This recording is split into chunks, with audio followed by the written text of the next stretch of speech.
all of I mentioned before that I divide the AI world into machine learning and generative AI. In the second session, it's about use cases in contemporary cutting edge use cases in machine learning. Is that what you think you're doing? Yes. Very good.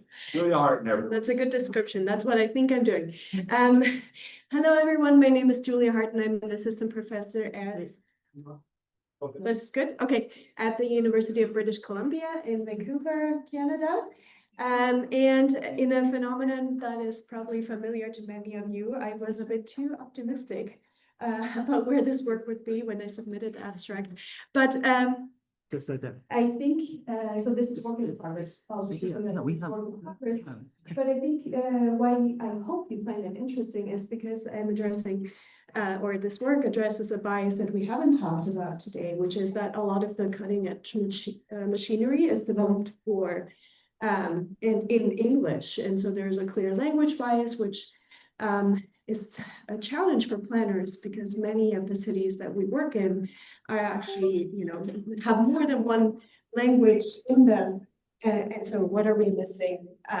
Like the limitation of the tools. There's an echo here. Is that okay? Okay. Just going. Okay. So quick motivation, because many of you will know, renting is surprisingly difficult to study. Data is old, we can get through traditional means and not granular enough in paper trails. Yet at the same time, renting is increasingly important to understand housing in cities today, as most of the big and growing cities are either already or in the process of becoming majority rental cities. But now we have probably about a decade worth of research trying to leverage online rental listings to gain insights into this market. With much success, there's a bunch of studies on the kind of price signals that we can get from online listings, insights into neighborhood change. Thank you. Yeah. Into neighborhood change. And so lots of successes, but many of these or most of these studies focus on dominant language platforms only, which I say is problematic in cities with substantial immigrant populations for two reasons. One, because it's likely to miss significant market activity and in particular, likely to fail to capture the housing searches and outcome of immigrants, because we know from existing literature that they often turn to their linguistic and cultural communities to find housing. Okay, so what am I doing about that? I am in this work focusing on Vancouver, where I'm based, which has a large immigrant population. Interestingly enough, almost 40% in the metro region. The map, I realize, is very small. That's surprisingly small here. It gives you just an orientation of the region, so not just the city of Vancouver, but the metro region, Vancouver. Across that region, almost 40% of the population speak Chinese. And in that map, we see the 5 biggest cities across the metro region and the 2 biggest universities, UBC and SFU. And the shading shows the percent of people self-identifying as Chinese, green being more in the higher end. So clearly quite a wide distribution with some clear clustering. And I'm going to use data from Craigslist, as have many others before me, but I'm also going to use data from Van People, which is sort of a local Chinese language counterpart to Craigslist, right? Does all the same things as Craigslist, but is entirely in Chinese. And so based on that data, I'm going to ask 3 in this line of work, 3 big research questions. So first one about stock markets. So is, does the information supply across these 2 platforms differ? Are they essentially advertising a different kind of housing opportunities? And if so, what are these differences? And then second, what are the implications for using this kind of data for market analysis, right? To estimate current asking rents, to estimate affordability trends. When we rely on Craigslist only, the previous literature has established that Craigslist has clear blind spots. Can we use this kind of minority language platform to improve those estimates? And then finally, working with the text in those online advertisements. What kind of market is this serving? Who is intended to be served in this market? What can we learn through online listing texts about the target renter demographics? Just very quickly to convince you that those are relevant questions to ask. There is a long line of literature on the kind of idea that who you are is influencing what kind of housing information you access, and then in turn, what kind of housing options you consider and where you end up living, which has been linked to perpetuating kind of patterns of residential segregation. There is also a line of work kind of maybe kicked up by Jeff Boeing, on how these using these online housing markets are actually digitally recreating the segregation that we also see in space on the ground, and so kind of recreating old blind spots that we know about. And then finally, there is literature on like diasporic networks as a key infrastructure for new immigrants to find housing, but we don't know. There's not that much about, is that actually a resource or is that an opportunity for exploitation? So using language as a resource to protect certain maybe more affordable housing options, or is it kind of more like a predatory approach where people use the fact that new immigrants may be unfamiliar with local culture and language to exploit them? So we can contribute to all these literatures, but I have very little time, so I'm going to focus on the first one here. I'm going to preview, if I have time, some of the work that we did in the other ones. Okay, data and methods. So as I said, data from Craigslist and Van People, scraped over a year, collected every day exhaustively over the entire metro region, and there's just the reminder, the map again. And as is often the case with this kind of user-generated data, then we needed to do lots of cleaning. Maybe I'll skip exactly what we did, but lots of different ways to clean up the data. And then for Van People in particular, we also had to filter out listings that advertised shared arrangements. And they were not tagged in any way, but they, as you can imagine, if you're just renting out a room versus the entire unit, the rent is much cheaper. So we had to make sure that we filter them out, and we used an NLP method to do that. And then so for both sets, we retain about 20 to 25% of the original data collected. And then we use some census data and transit data to supplement this. And as I said today, I'm just going to show some preliminary results. Oh my God. Okay. Okay, preliminary results. Okay, so first of all, you need to know that there's almost 5 times as many ads on Craigslist as in Van People. So clearly Van People is more of a kind of a niche platform.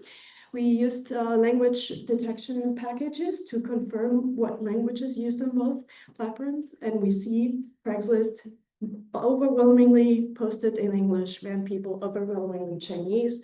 That our package can also distinguish between simplified and traditional characters, so Mandarin versus Cantonese or Taiwanese posters. Okay, I'll skip this. But here, this one is really key.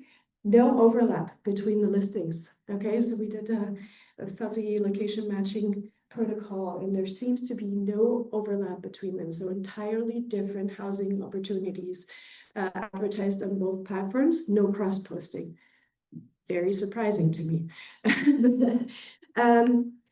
Let's look at these housing opportunities. So very quickly, here's some difference in means, just on unit level characteristics, and we see they are different, significantly different, but looking at coincidence to evaluate the importance of that difference doesn't matter as much. Same when we look at some basic locational variables and built environment variables. nothing really too exciting. But then if we look at the socio-demographic characteristics of the census tracts where these units advertised on both platforms are located, we see that Craigslist Craigslist advertised units tend to be in higher income census tracts. And then for the van people, listed units, we see that they tend to be in younger tracts, more visible minority, more foreign population, and of course, Mandarin, higher percentages of Mandarin Cantonese speakers. Geographically, also want to talk about that very quickly. So here is a list of the top seven cities in Metro Vancouver, those over 100,000 in their populations. And then we'll look at the listings in those cities. So for Craigslist, we see indirection is following that city hierarchy quite clearly, but there is a concentration in the city of Vancouver. And for van people, we see again, city of Vancouver quite high on the list, but then also really strong presence in Burnaby and Richmond, which if you remember the map, I'll show it again in a second. We know that there's large concentration of Chinese speakers in both of these cities. Just to show this visually, this is a proportional circle map. So the size of the circle corresponds to the number of listings in that census tract. Blue for Craigslist, red for van people. And we see the clear dominance of Craigslist just in the volume size, but then these clear pockets of domination in the clusters that we identify as also having a lot of Chinese, ethnic Chinese people, Chinese speakers. And there's just another way to show that, where we show the share of Craigslist ads in total, and we see that Craigslist is really has this broader coverage, but there are these clear pockets where van people is actually, despite the much lower volume overall, actually dominating the digital housing market at least. Okay, I'm already out of time, but I think I showed some first evidence that there is actually a segmentation of submarkets based on language. You can see that perhaps most strikingly in the spatial distribution of the housing units that are advertised across both platforms. And I will probably have to skip this. I'll just leave it up here. I have some other work on all these different research questions that we're still in the process of completing. Thank you. Thank you, Maria. We will be posting these full presentations, so if you want to review the full text, you'll be able to. Thank you very much. I'm going to use my prerogative as a moderator to ask you a little bit about how AI helped you pull together these databases in a way you wouldn't have been able to in the absence of AI. So this is the machine learning session. So no AI. Well, however you want to define AI, that's a controversial definition to make. So machine learning, yeah, I think a lot of this is more traditional data mining, data science stuff. But then the last one is a good example, like really trying to get to using the text in the listings, the descriptive text in the listings to understand who they're trying to attract. We can use these computational methods, text mining methods to parse that and look for demographic identifiers in a way at scale that traditionally we wouldn't be able to do. Yeah, in a more robust way than keyword searches, let's say. So I know a lot of people in the audience are renters, so you have a big interest in this topic. So do we have any questions? Yes.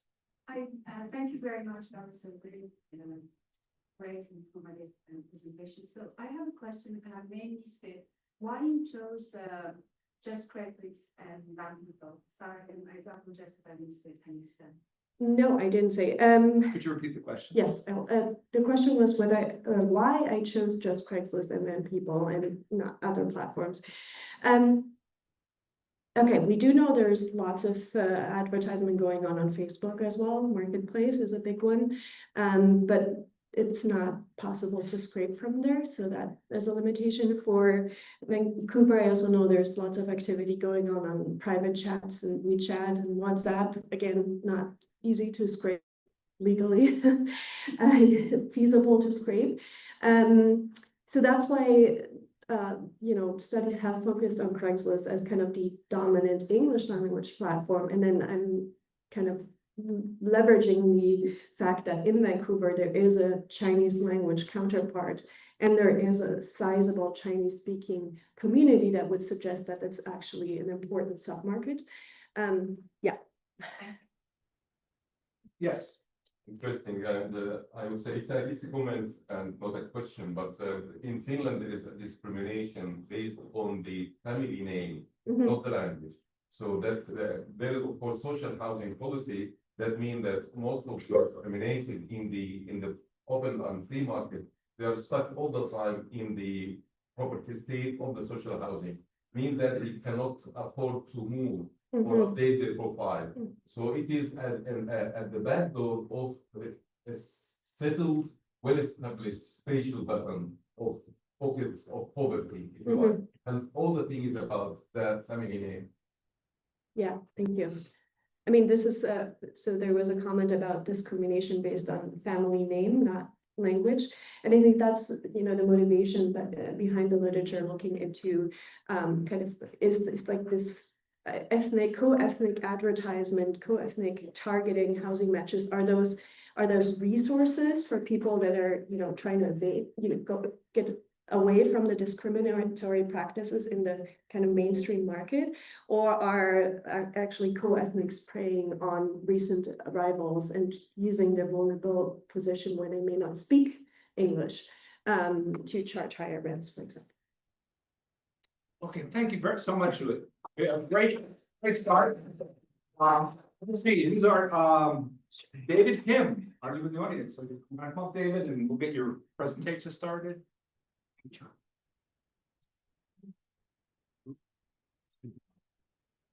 Should I have animation, like slide? You have your animation?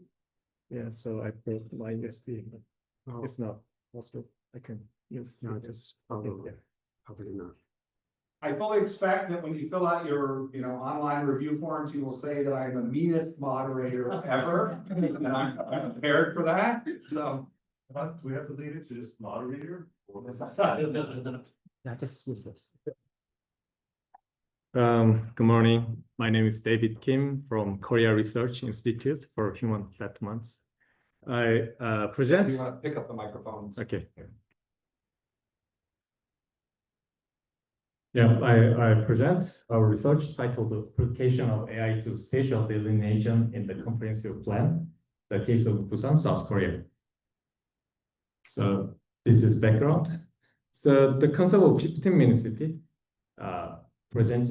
proposed by Moreno is desirable urban vision which pursues compact walkable city. However, in Korean urban planning context, it remains largely normative, not operational. So Busan, the second largest city in the Korea, they try to apply this concept to their comprehensive plan, especially their living zone planning section. At the same time, spatial delineation in urban studies has evolved like traditionally. It has been done by experts with some reference like administrative boundaries, or sometimes it has been done based on the political decision. And recently, although still mostly at academic level, there have been attempts using origin destination data based on network analysis. However, such network analysis still rely heavily on data structure, meaning they are limited in understanding the actual context of people's or individuals' behavior in the city. So recently, efforts have emerged to overcome this limitation using GNN based on network analysis. So in our study, using working big data, machine learning, and GNN based on network analysis, we attempt to detect walkable living zone proposed by 15-minute city concept and provide insight for Busan's comprehensive and living zone planning. So by using massive big data and machine learning based approach, we have four goals of this research. First, it proposed activity daily life facility-based living area boundaries. And we did a pilot test for one district in Busan, which is called Yeongdo-gu. And we provide insight into patterns of human activity and facility use and distribution. It will support evidence-based urban policy. So let me explain the methodology. As you know, GNN is short for graph neural network. A graph is also called network, consists of nodes and edge which connect them. It can be also flows from between nodes. Traditional network analysis mainly focus on how strong interactions are between nodes and build a community based on that. However, in GNN, both nodes and edge can carry information, their own information. We can call it feature. In this study, the features include facility information of daily life point of interest located at each node.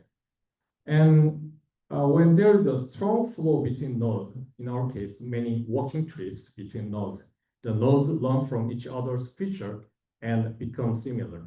As a result, we can observe not only the network structure based on walking flows, but also the facility composition actually used within each walking zone. For example, the key idea is as follows. Let's say I visit node A to see a doctor, node C for grocery, and node C for school. As a lot of walking trips occurred between node A, B, C, nodes within the same living zone, when I say living zone is a walkable distance in node A, B, C, come to share similar facility composition, meaning their ratio of daily use facility become similar. So since these are walking zones, location information is also considered. In the end, nodes with many walking exchanges and similar features information are grouped together and detecting the living zones. Each zone then shows its core activity-based facility composition. So I will explain about the data later. So this is the study area, which is called Yeongdo. Before expanding to the whole city of Busan, we conducted a pilot test in Yeongdo. In northwest part, in yellow box, there's a long-standing shipbuilding industry that has been declining nowadays. And behind it are narrow alleys with small manufacturing workshops and older houses. Across the main road, in the red marked area, we see aging low-rise houses mixed with new high complex apartments. To the northeast, shown in blue, there are dense low-rise hillside villages that are undergoing urban regeneration. And in the southeast, there's a mix of single-family houses, apartment complex, and a marine industry zone. So let's see whether our research results reflect this contextual characteristic of Yeongdo. So data. So we use the data consists of two parts. First, the 2024 walking origin and destination data from a private mobile service provider. And second, the point of interest from a private mapping service company. The telecom data records each person's coordinates, XY coordinates, every 10 minutes. And a trip ends when a person stays on one place for a while, like 30 minutes. Across Busan, there were over 100 million segmented trips in 2024. And from this, we extracted a trip that both starts and ends within Yeongdo and have an average walking speed below 5 kilometers per hour because we assume that walking speed. Next, we selected the trips completed within 20 minutes, meaning that activities reached and stayed at another node within a 20 minutes walking range. This filtering resulted in about 7 million valid walking records. The point of interest data originally had over 10 categories in our raw data, but referring to Moreno's 6 essential daily life functions for 15 minutes concept and considering our dataset characteristics, we reclassified them into 6. Each point of interest was assigned to its nearest node so that it became part of a node feature information. So as I mentioned earlier, each node feature includes the composition of daily life facility along with degree and strength and coordinates of X, Y. We included coordinates because when we finally cluster those by feature similarity, it makes sense that walking-based living zones are spatially close. Next, nodes go through the embedding process according to their walking connection. And finally, K-means clustering is applied to the feature embeddings to detect community. So this is the result. So as you can see, GNN clustering identified 6 distinct working communities across Yeongdo. And each community shows similar but distinct connectivity and daily life facility composition. The gray lines indicate administrative, sub-administrative boundary in Yeongdo. And as you can see, the working community differ from this boundary.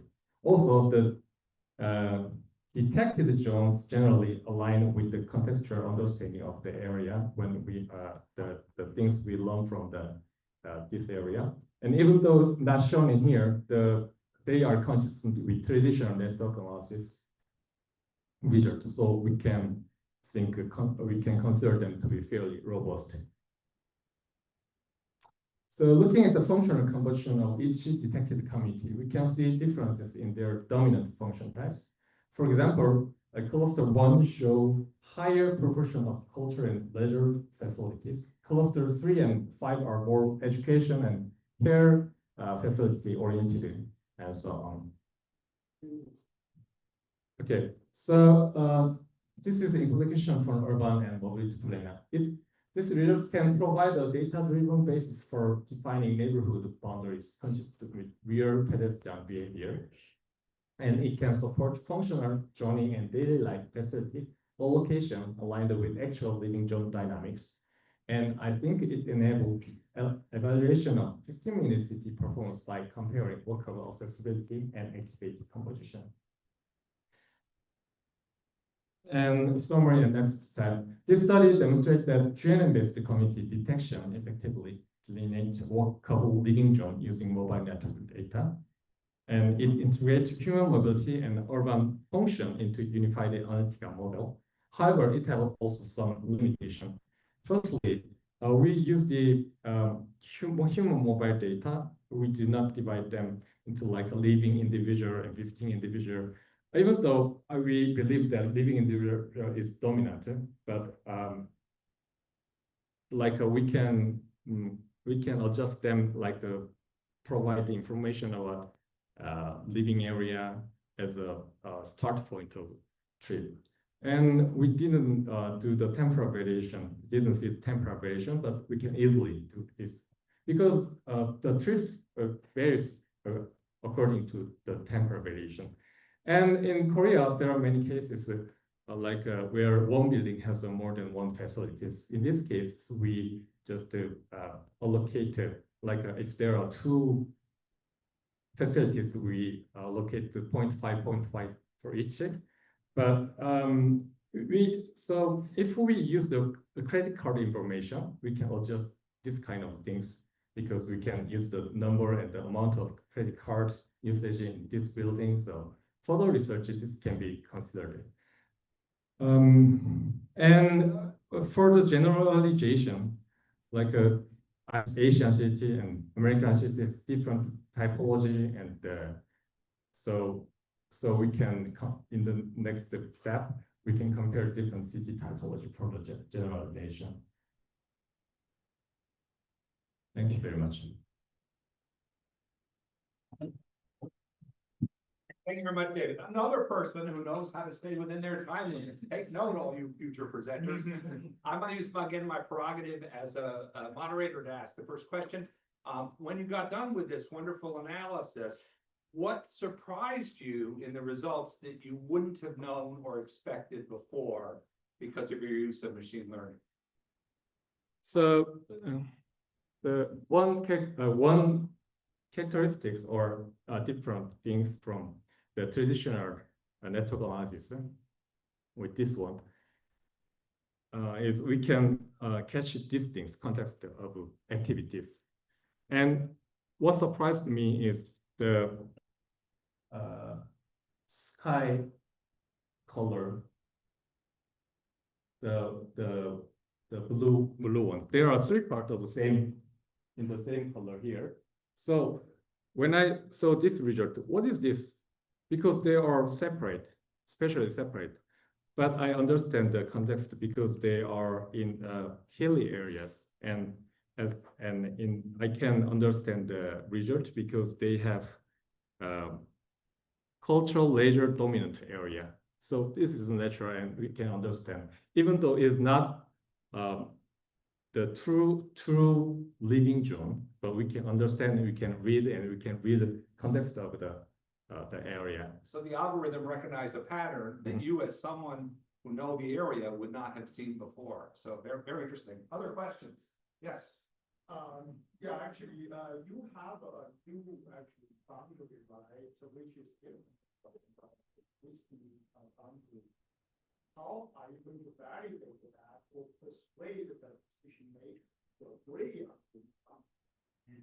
So yeah, so I did, even though I didn't include the boundaries done by traditional network analysis, but I did that too, and comparing that, it has a similar pattern. So I think it can be a robust result. And this one, the officials, public officials, they understand their own city, and I think they believe this is a reasonable result. They know how people in this area, for example, in cluster 3 to 5, they have a lot of school caring centers. So yeah, so they understand. So I think this is reasonable. One more question. Yes.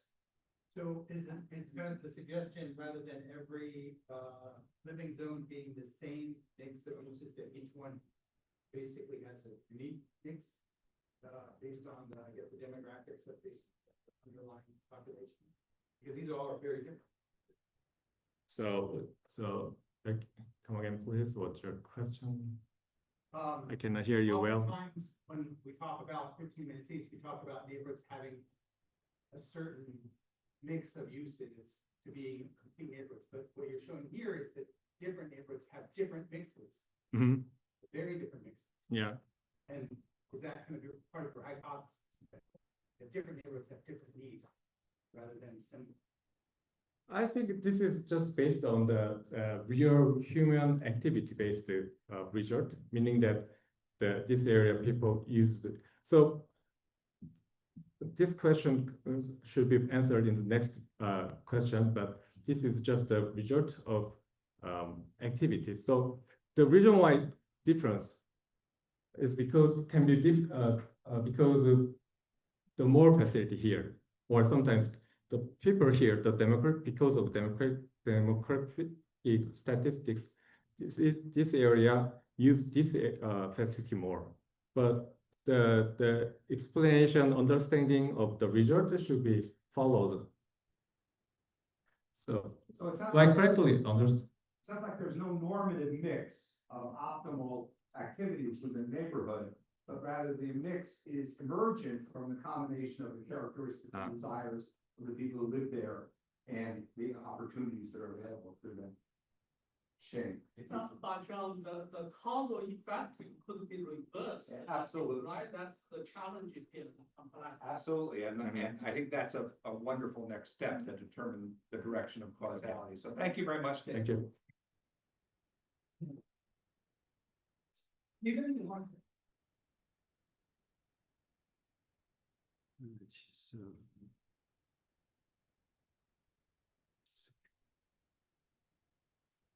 Okay.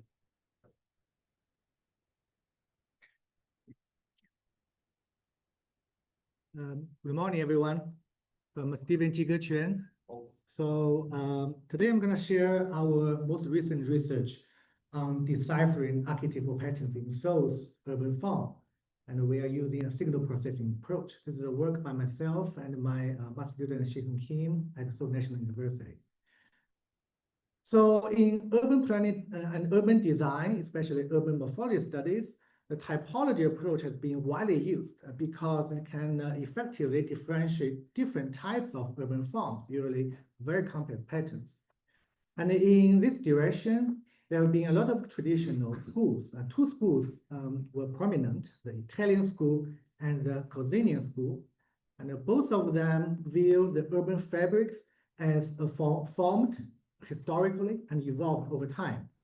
And but both focus on quite different types of skills and the characterizations. And the type of morphology try to combine the two, synthesize the two based on the unified the skills and terminologies. But in general, in this school, general school, the view is that we want to consider urban form as process. And that's very effective in understanding how urban form came to being at the first place.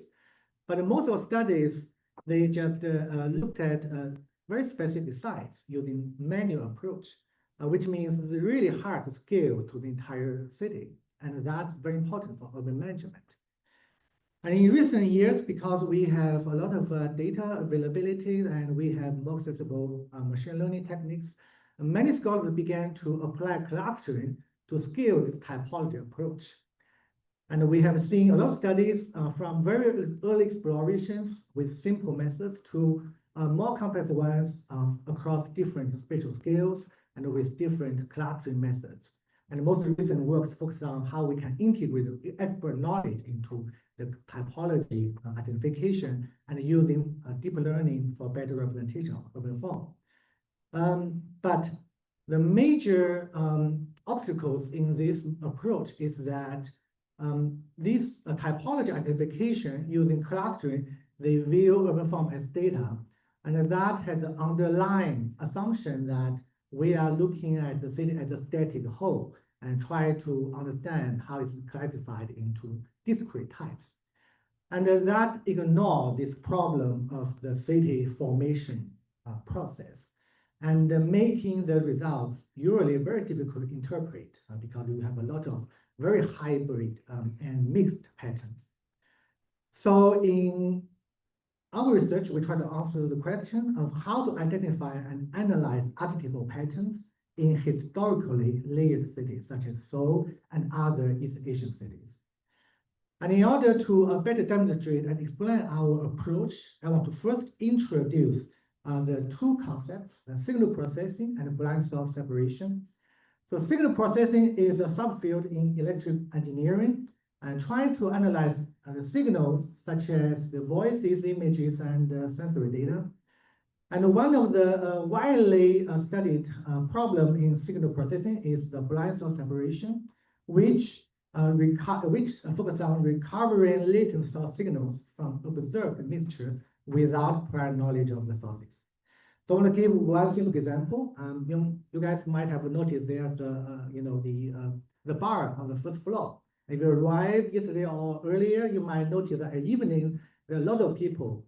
They chatting with each other and laughing and enjoying the time together.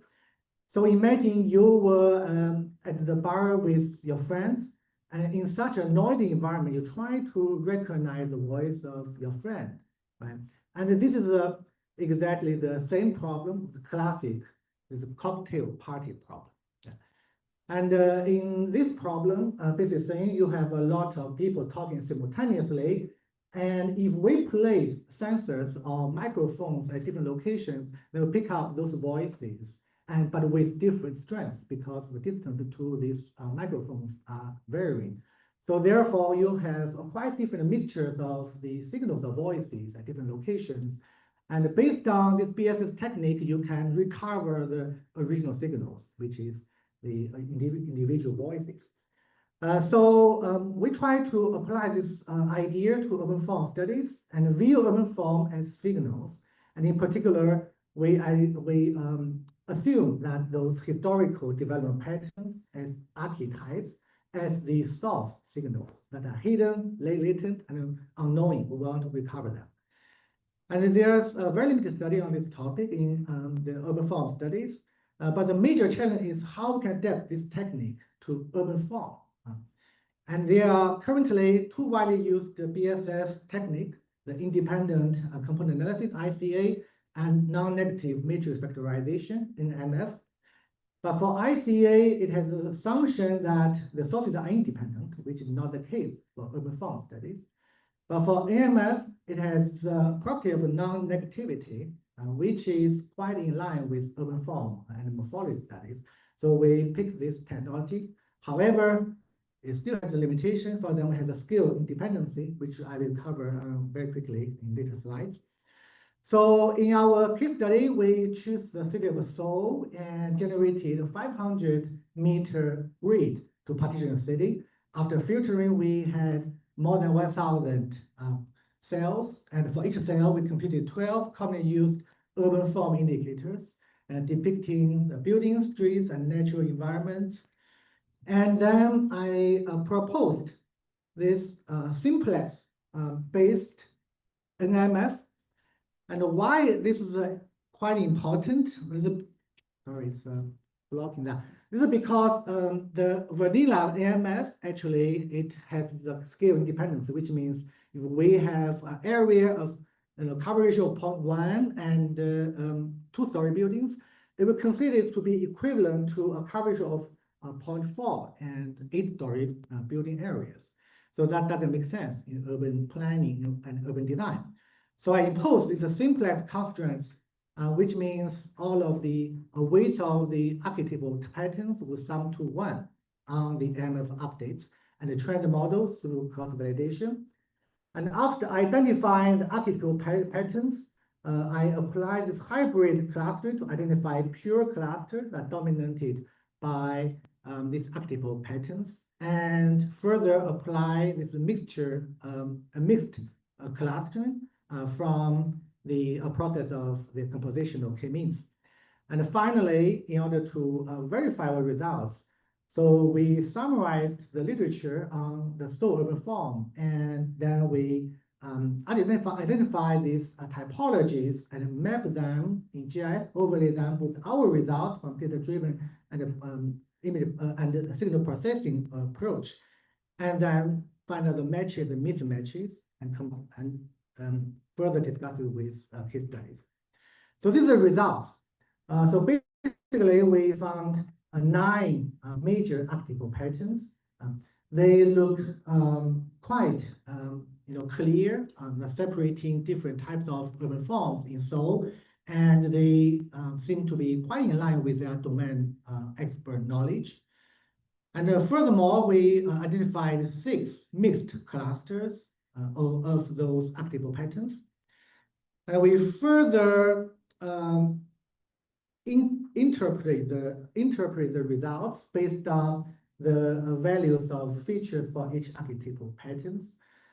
So in general, we have this local and organic, mixed use, foothill, linear mid-rise, riverside, apartment towers, public facility, hilly development, park edge fabrics.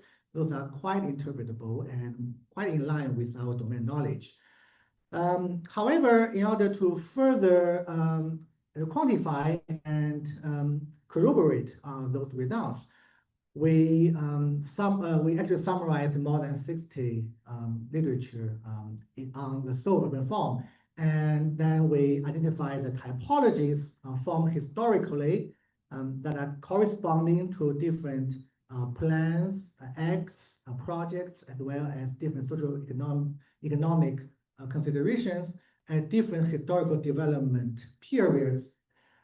And then in general, we found a major correspondence between the 2 approaches, the signal processing approach and domain knowledge based approach.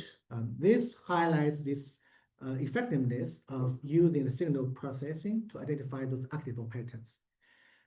However, a further examination of the overlaps on GIS of the literature-based analysis of 99 example sites and all of the more than 1,000 cells on the clusters, we actually found a lot of mismatches shown as the top right. Then we further picked some case study areas, including one Gangnam area and one Jameson area. And through this analysis, very detailed analysis of their historical development, we found out that actually for the knowledge-based studies, they usually rely on qualitative methods and rely on the design expertise. And they often suffer from the vague definition of the typology itself and the scale of the typology as well. So that makes the big difference between the capability of the new method and the old, this knowledge-based method on identifying the nuanced differences between different archetypal patterns. So in sum, for this study, instead of the traditional ways of analyzing the urban form patterns by viewing the urban form either as process or data, this study reframed the urban form as a mixture of signals, and we introduced the simplex-based NMF and to analyze Seoul urban form patterns. And the result identified 9 major archetypal patterns and 6 mixed clusters of those patterns. And those can be used to explain how heterogeneous local fabrics arise from historically grounded combinations and evolvement. And we further did comparisons with the knowledge-based typologies and case studies. And those results suggest that, first of all, we have the major correspondence between the signal processing-based approach and the domain knowledge-based approach.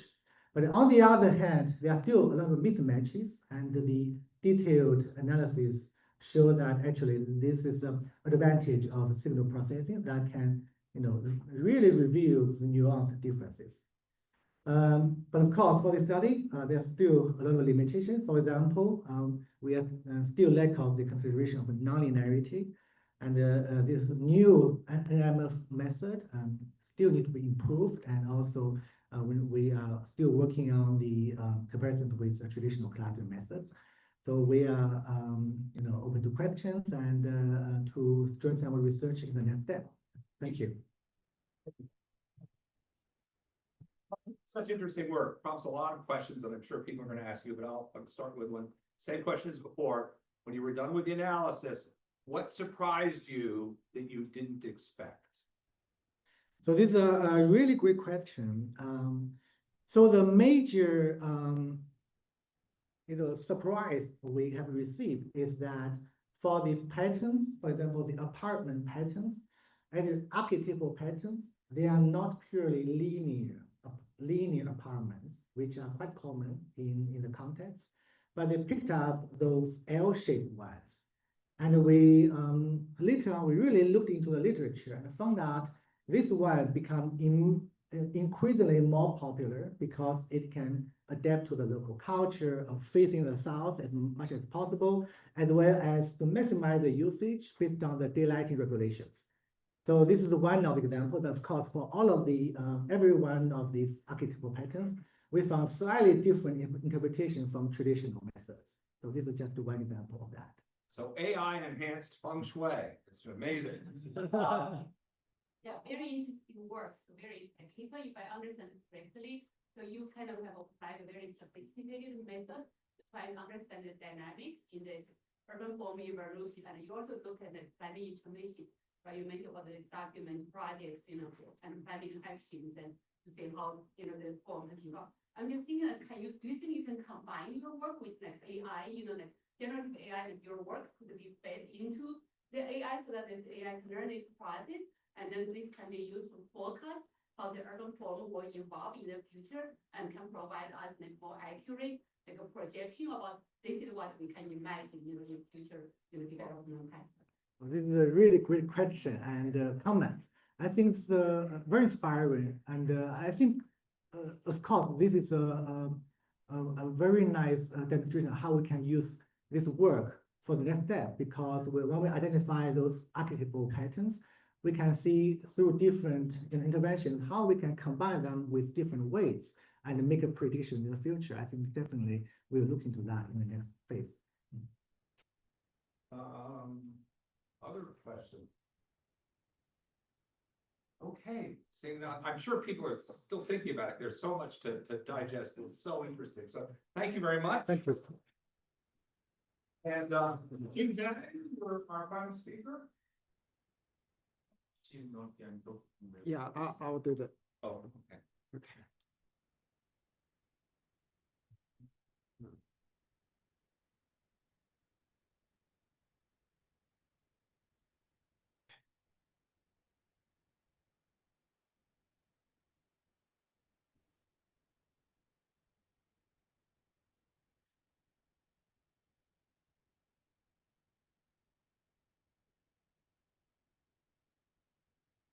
Good morning again. This is the work done by my PhD student. She's online. She could not be here in person. This study is mainly is a case study of the core framework that I proposed early.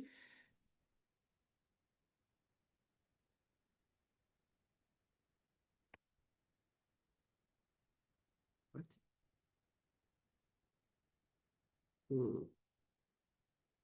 Okay. So some background. The recent question we wanted to answer is, can AI learn decision making that mirror planners' logic? Okay? And does learning from revealed demand outperform assumptions-based design? What efficiency equity trade-off emerge in AI-generated networks? So this is something that we wanted to test the hypothesis that AI actually can do planning itself and how well it will do it. So this is the background. We have it's called a downtown service in Tampa. We have the data for 4 years of data. And then so the basic question is here. We wanted to see if the planners can use that data to automatically do transit planning for the city. Okay.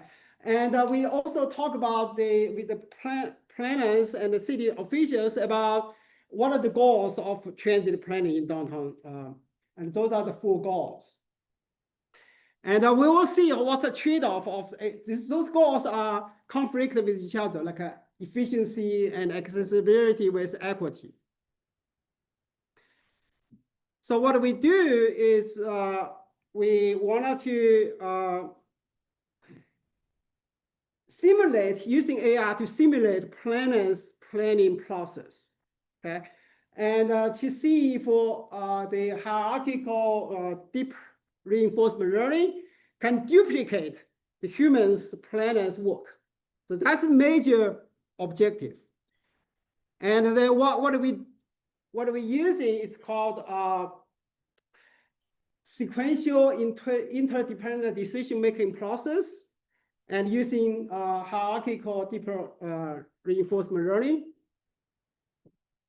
So this is the data that I wanted to show you here.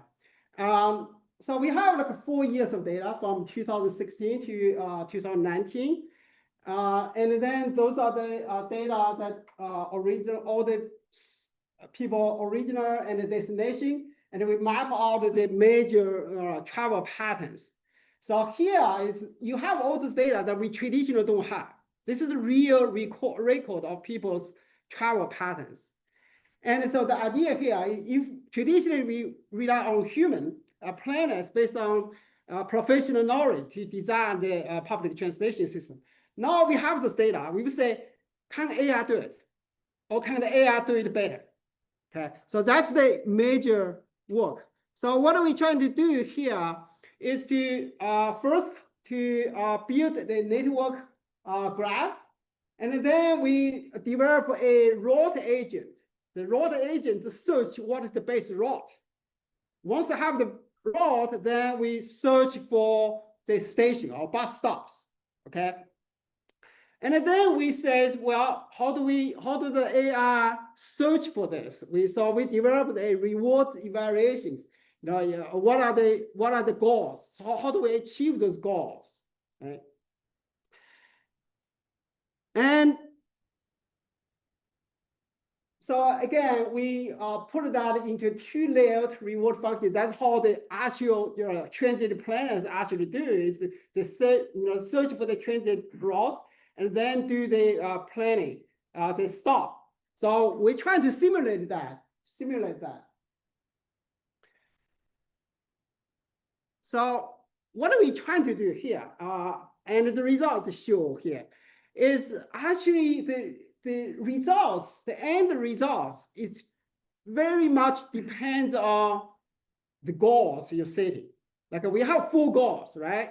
Increase service rates, to enhance accessibility, reduce costs, and promote equities. So it depends on your emphasis of each of the goals, you provide different weight in the award functions. And with the changes of each of the award functions, the results is totally different. So this is just one example showing based on those kind of reward functions, and this is the results, okay? And now let's change it to some other words. Like if you want to focus on more on the service coverage, like you want to cover as many people as possible. So this is the one results. And another thing is like if you want to change it to include as many areas, like consider the spatial equity issues, and that's another route. So this is like the idea of the symbiotic planning process is like if the planner say, well, I want us to emphasize this goal over the other, and the AI will go to generate those results. And hey, I show you the results. This is what you want. Now, if you don't want it, and we change, send me another emphasis, then I'll regenerate for you. Okay, so that's the implementation of the symbiotic planning process. But regardless, we use the reinforcement learning process. This is the results. This is just one of the many results. Like the current bus route, we have number of bus route is 16. That's currently what's happening there. And the reinforcement learning based bus network generates 7 routes.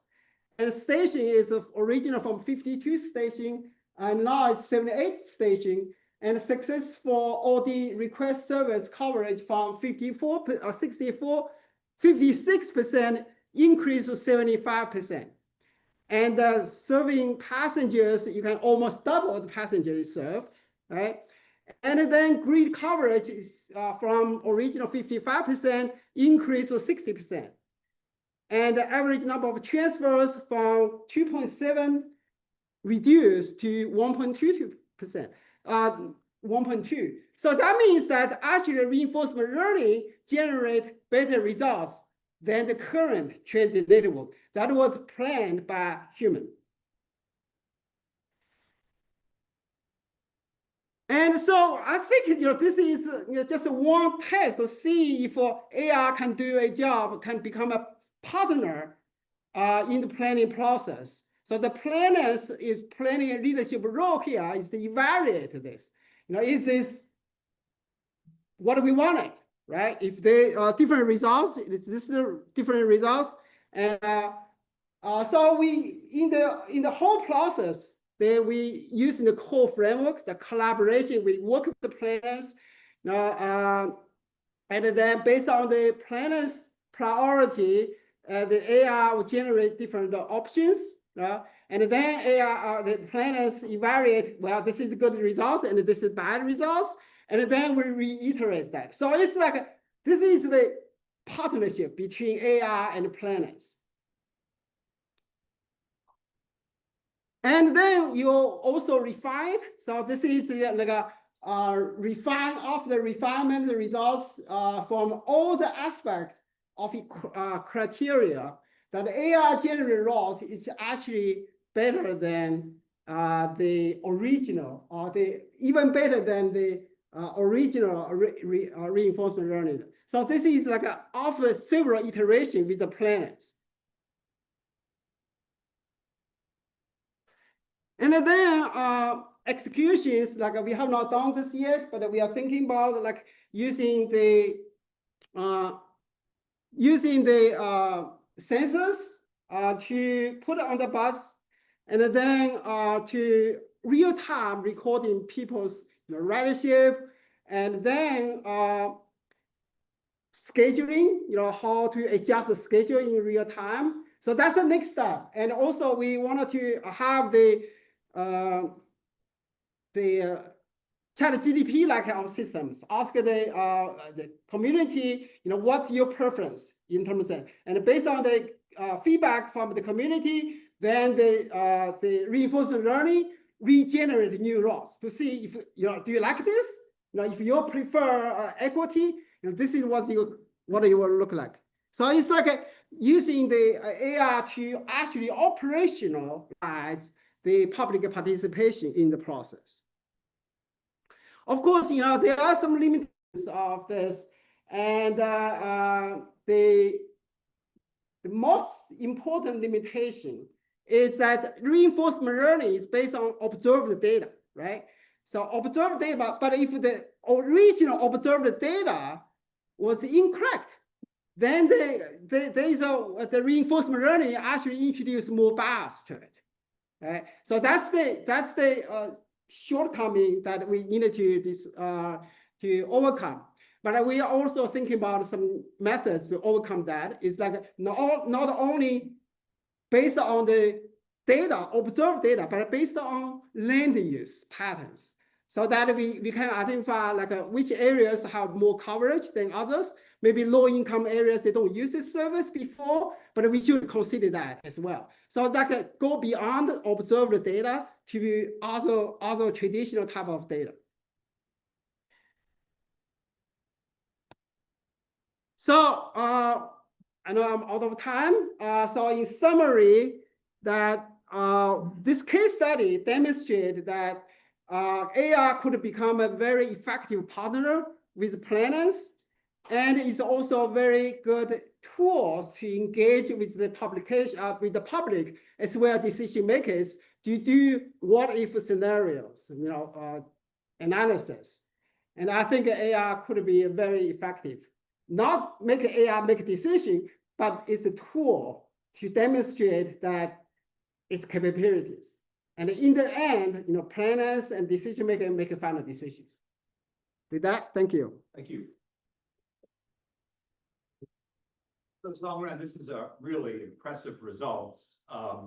That table that shows the comparison between the current system and the more AI generated system is very dramatic. So here's my question. Sure. This is a small district in a huge city. Would this method scale up from this one neighborhood to the entire city of Tampa? Would you expect to get the same sorts of results?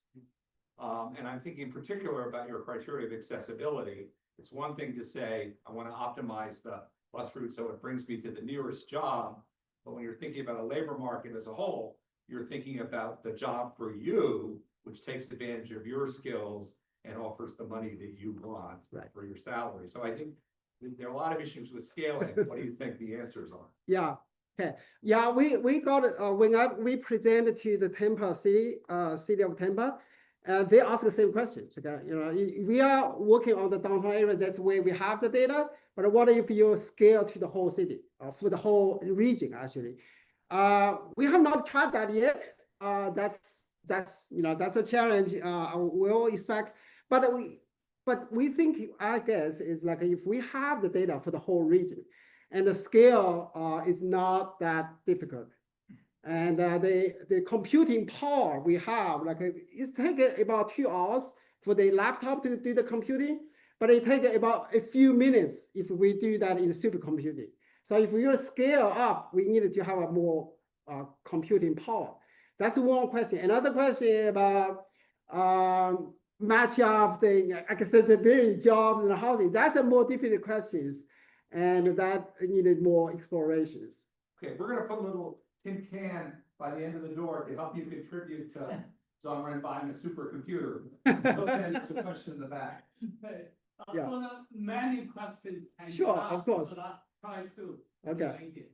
So you have 4 criteria in your study. Mhm. And, first of all, who specifies the cost function, you or the AI?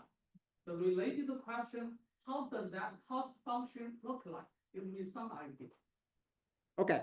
Well, this 4 goals is actually proposed by the planners, so not by us. This is an interactive process with them. And the cost function is mainly also come from the fixed cost, operation cost. Mainly is the operation cost. So the cost of the wages, the buses, and the maintenance, and so on and so forth. So there is because we have all those data, cost data, it's actually is incorporated into the reinforcement learning models. In the back. Yeah, very interesting study. What was the reaction of the planners who had created those plans? And did AI give you enough reasons and confidence in supporting why a specific route that it suggested? That you can take it to planners, because when planners are working, as we know, they have so many other conditions like political environment, resources, collaboration with the departments that plays role in deciding a route. So how did that conversion go?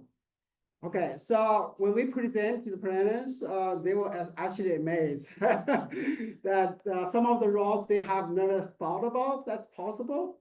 So that's one feedback and reaction. Another is like they also question whether this is actually, because this is only models, the results, whether the results come out as expected as the model shows. So that's something that to be seen.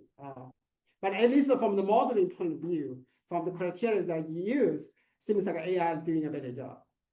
Time for one more question. Someone, Renee Sieber online wants to ask a question. Can you see the questions from the chat? Maybe, Anyone see them? Hey, can you hear me? yes, yeah, go ahead.